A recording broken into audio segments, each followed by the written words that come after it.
I am creating this one video which will allow you to use your Claude subscription to the maximum extent in the best way possible so that you get the best return on investment on using AI today. And I feel Claude subscription is really good today because of the number of connectors and the places that you can use it and how strong the models are. So in this video, I want to walk you through a bunch of Claude tools that includes Claude Code, their application, their desktop application, Cowork, as well as the basic chat interface and how to make use of everything in the best possible way. So first things first, if you have not downloaded the Claude application, do that. This is basically a standalone application that allows you to use Claude Code, Cowork, and the general chat interface in a single application. Now you could say that you are using website, but trust me, it gets a little better using it as a desktop native application. So once you download this application, it will look something like this. You will have these three tabs over here: chat, Cowork, and code. Now I'm not a huge fan of Claude Code using the desktop application. I have not used this in a long time also. So I'm going to show you this, how to use this on terminal instead.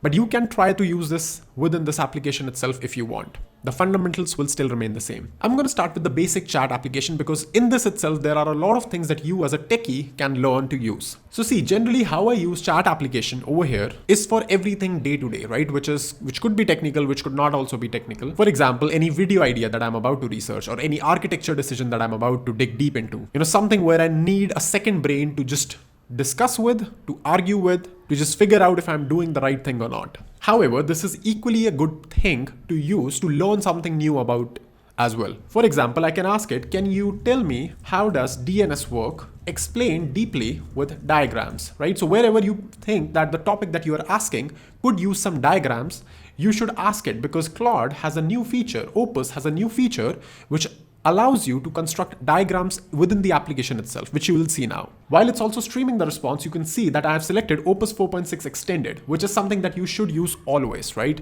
This is the best model that is there for you to use in order to get best possible results. So I would suggest sticking with Opus, even though you can go with Sonnet and whatever, Haiku, but I would not suggest going with these models. So look at this, because I said that I need a diagram, it's giving me these diagrams, right? Which is like very interactive way of learning and figuring out, what's going on over here. So this is one super cool way of learning about something new, right? This is basically just getting an interactive blog on demand for a topic that you want to learn about, and you're not in a mood of watching a YouTube video like this, right? Of course, Claude will struggle a little bit in advanced topics or in newer topics. For example, you can't ask it, how do I use you in the first place? Because it can't reference its latest updates and give you something. But for the most common use cases, like you're learning programming, finance, you're just doing general learning on some specific topic.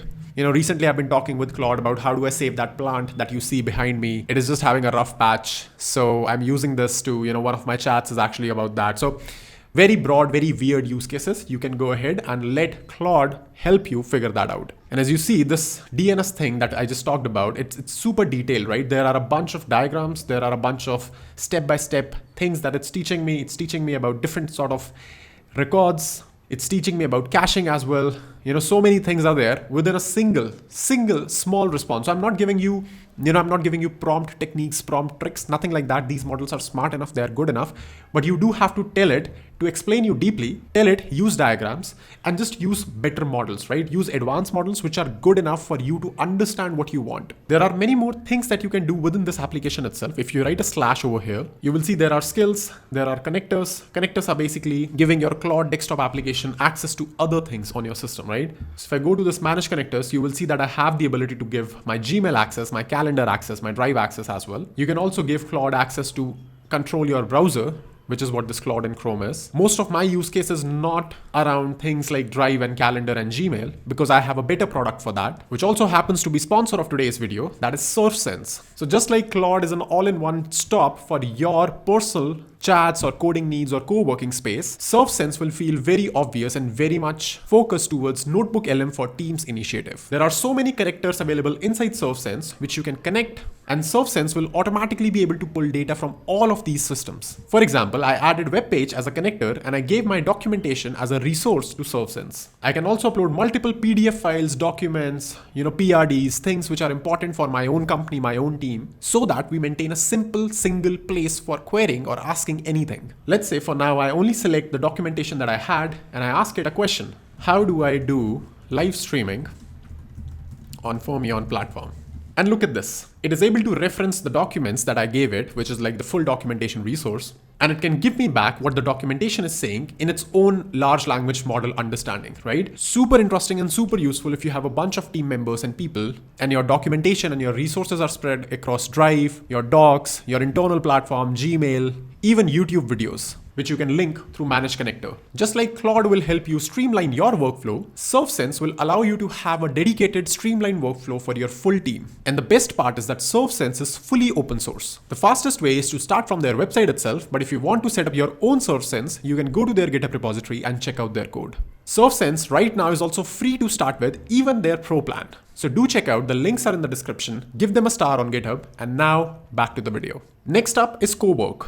So to be very frank, I don't use Cowork a lot because all of the work that Cowork can do, technically Claude Code can also do. Cowork is something which is more helpful or more suitable for people who are not very tech savvy or don't understand code a lot, right? This is where Cowork would be useful. So for your non-technical colleagues or your friends who are not into tech, that is where Cowork is actually something which is really good. So let me give you an example of Cowork, how this would work generally, right? So I've given it access to this folder of statements, which includes my company's bank statements, right? From the last few months. What I can do is that I can ask it, can you go through all the statements and figure out the biggest expense? No numbers, please. You are live on YouTube right now, right? And make sure you're selecting Opus 4.6 again, as it's the most capable model. And Cowork, what it can do is it can do a bunch of these things, like it can invoke commands, it can invoke things which can read and write inside your folder that you have given it. Chat, on the other hand, does not do that right now. And you can see it gave me a bunch of these lines over here, the single biggest expense category, all of your statements, it's contractor payment, then payroll, vendor payments, all of that, right? So pretty cool. Again, like I can ask it to create a new CSV which just lists all of that, and I can just use that CSV later. But the core idea with Cowork is that you point it to a folder and you let it work on creating new data that you need on your system. You can do something similar with chat as well if you just drag and drop all of your files, but Cowork is just a little easier to work with. The same set of connectors and skills are available here as well, which I talked about earlier, but I would still recommend using something dedicated for your team like SurfSense if you're doing it on a team or a business level. Next comes Claude Code. I'm not a huge fan of the UI. Like using the GUI for Claude Code, I feel it's much more customizable and fast and something that I can just spin up anywhere I want using the terminal. If you are again a non-techie, if you're somebody who's just trying to get something done, you can point to a folder and you can let Claude Code work like a regular Cowork instance that I showed you. But if you are slightly technical, you will go ahead and open a terminal like I'm using iTerm2 right now, and you can write Claude and then dangerously skip permissions, right? If you enter this, there are a bunch of things you will be able to see. First of all is your working directory, obviously where you are. Second is if you write /commands, you will see a bunch of these commands over here, right? So you're going to start with model, first of all, because selecting the right model, which is Opus 4.6 with a million window context window, is the most important thing that you can do. Second is the effort, right?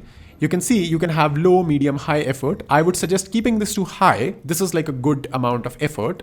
You can also go with max. I would not suggest that. It just makes responses a little too slow, but you can go for high if you want. And the next thing is just pressing Shift and Tab until you get the plan mode on, right? So before you prompt anything which involves a bigger change or where you don't want Claude to just start touching your files, shift this to plan mode first. Now, let's say I say it, hey Claude, can you come up with some interesting optimizations in this code base. Now, this is a React Native mobile application code base, but I can just ask it. Now you can pass in a new keyword, which is ultra think.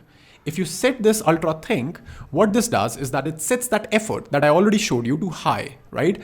Now by default, because I've already set the effort to high, this is not going to do much, but you can still keep it because it just looks cool, right? Now, while this is doing its work, like while it's just optimizing and, figuring out what we can do or cannot do, there is something else that you can use. Like for example, this by the way, right? So this by the way is basically a way for you to ask Claude in between without interrupting its ongoing work.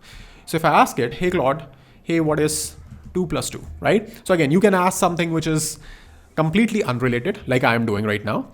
Or you can also ask it something which is related to the previous history of the conversation, right? For example, let's say if I press escape to dismiss and I ask, by the way, also, can you tell me what is the React Native version, right? Again, like I'm not giving you the best example right now because we don't have enough context build up. As you can see, I don't have that information readily available from the conversation context, because this, by the way, uses the conversation context itself, and it knows, like, it uses Expo. It can see references to that. So that's fine, right? So by the way, it's basically for you to branch away from the conversation for a quick while and then come back to it. Super handy. I use this all the time when I'm working on, something which is where Claude is taking a lot of time for planning, and I just need to ask something which already it knows. The next thing is that as it is doing this, right, as it is coming out with the tokens and, it's doing these bunch of things, you can just split your terminal and start another instance. I would also recommend keep an eye on your usage, right? Keep an eye on your usage, especially this weekly usage, because session is still fine. It resets once every 5 hours, but weekly usage is something that can bite you back. And if you're watching this video in the month of March, Anthropic actually has an offer going on where it is offering 2 times usage for sessions and basically unlimited usage for week, so that your weekly usage will not grow if you are attempting to use Claude in a time window specified by them. And I've created this handy website, which is isclaude2x.com, which you can just call like this. And I made a mistake, actually. It should be done via this exclamation mark, right? So if I have this exclamation mark and if I do this call, you will see I get a no from the internet, right? So this is a website that gives you yes or no based on, whether you are in a 2x window right now or not.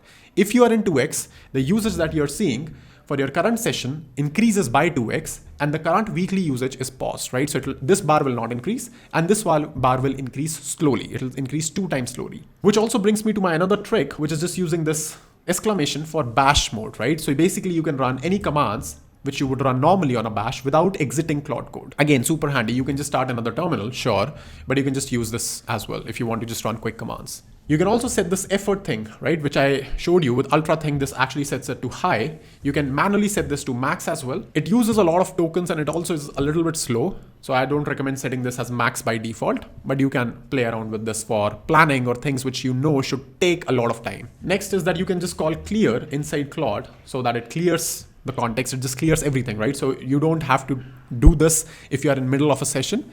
But yeah, if you're done and you just don't want to restart or open a new Claude, you can just call it clear. There is another super interesting thing inside Claude Code, which is this remote control, right? So if I pass this remote control, you will see that I get a new session URL, which is this URL over here. Now I can go ahead and I can use this session URL to control this specific instance of Claude from anywhere, right? So let's say I am in incognito and I open this Claude AI session, right? So look at this, I'm connected with the session over internet. So this does not have access to my terminal right now. If I pass in hey over here, you would see that the response that I get is something which this terminal is also getting. So what this effectively means is that you can start some work. Let's say you are on your laptop, you're doing some work, you start some work and you have to head out. You can just add remote control over here. It'll give you a URL. And now this URL can be accessed through your mobile application of Claude or, some other device as well. For example, I can ask it, can you run pwd and tell me the result, right? So technically it's not running this on Claude servers. It's taking this command, it's running this on my own computer and it's giving me back the result, right? So this is my computer where it is running. This is effectively, a backdoor, a remote code execution system, which is very risky. But again, this is safe because only your account can access this URL. But this is one of the super cool things that I find about Claude. Now, of course, once you're done or once you're back, you can just disable remote control over here with disconnect, and then this would not work anymore. Another interesting thing that I use all the time is, as you see, I'm in this directory right now. And let's say I want to add another directory for more context to the project, right? So for example, I want to add my front end over here. Now what it does is that Claude now, even though I started it in a different directory, it's aware about both the projects now. So I can ask it in plan mode, hey Claude, can you compare front end with mobile app and tell me how many features are we still missing out in mobile app, right? Now it knows that the front end itself is in this directory and the mobile app is the current directory, and it can work across both directories. I don't have to sort of manually patch it or tell it or whatever, right? So as you can see, it's on to work and it's able to just figure out what needs to be done. Now let me launch another agent over here and also tell you about MCP, which is a way for you to connect to different managed MCP servers, right? So again, I don't use a lot of these MCPs, but you can use them if you want. Similarly with skills as well. And similarly, just like we saw in our desktop application that you can give access to Chrome, you can do the same thing inside Claude Code as well by giving Claude access to Chrome like this. But in this case, you have to start the Claude with --Chrome flag, or you can just enable it by default, right? I've kept it disabled because I generally don't need Claude to access Chrome, but you can do that. Finally, in the middle of your conversation, you can also just quickly check the context of the conversation, right? If you pass in this context thing, it will give you this nice UI, which will tell you how much everything is taking up, like the system prompts, memory files, skills, messages, and free space. And with 1 million context window, generally you will not run out of space, right? Until and unless you're doing something extremely weird. I also recommend one thing, which is whenever you are generally trying to close a Claude session, instead of just closing the terminal, which is also fine, what you should do is write an exit command. Let's say I give it a hey, so that I just have at least a chat going on. And now let's say if I add exit over here, you will see I get the small message called resume this session with Claude resume and this whatever. Right? So in case if you want the terminal to be freed or you're restarting your computer or whatever, you can just save this and you can just resume this conversation instantly by passing it like this, right?